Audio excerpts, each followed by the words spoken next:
I thought since G1 Jetfire has such a reputation as a classic vintage toy, we'd do the review in black and white. Isn't that fun?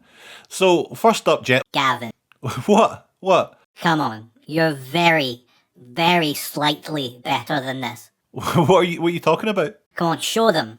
Come on. Fine.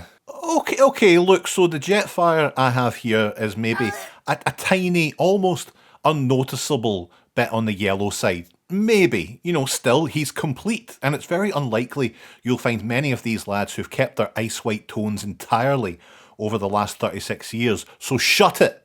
I hadn't experienced this toy until a few weeks ago when it was sent to me by a friend of the show, Phil K, along with a few other things I can't wait to talk about, so thank you, Phil. I'm not going to get into the deep lore on Jetfire here, or even the basics, but the toy was originally from the Robotech Macross line in Japan, and it was imported to the Transformers line by Hasbro in '86. He was the big lad that year, and he definitely feels like it. He's very big and sturdy for the time, super heavy, and it doesn't really feel like anything else that showed up in the G1 line.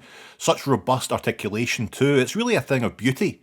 To be honest, even if they've seen better days, the sticker work is fantastic, and I can't stop picking it up and appreciating all the little details, like the cockpit here. I've said before, I've never really been much of a Jetfire guy, but really, I haven't played with one that I thought was a stinker. I think this boy might finally win me over.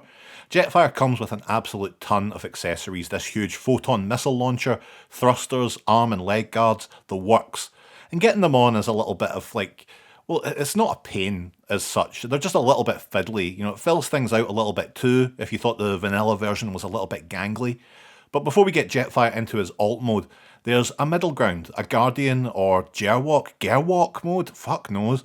Basically a walking jet, even though I've never had much time for such guff. It's fun. The transformation itself isn't really that bad. I thought it was going to be a bit of a nightmare because of all the pieces, but it's surprisingly simple, and it's fun too. You just basically swing the legs back under the cockpit, you fold out the wings with these very tough die-cast parts. And that jet mode, honestly, let me tell you, it's a wonderful plane. I don't even mind the weird obvious head underneath, it just feels like something special. I know if I had this as a kid, or if I was aware of Transformers as a chubby little 3-year-old, Jetfire would have been something that stuck with me for a long time. There's also this little clip you can use in the robot mode, and sometimes in the plane mode to keep the gun in place, but the instructions don't really mention how to use it, and everyone online has a different opinion, and it feels quite awkward, so I'm just going to leave it. Oh, I should say, the strength of the spring-loaded landing gear. Honestly, I was not prepared for how meaty they were, and I know what you're thinking because I thought it too. Can Jetfire's landing gear flick a grape over Castle Grayskull? Well, let's try it. Okay, maybe not quite, but at least it did lay siege to the place quite effectively. Better luck next time, big man.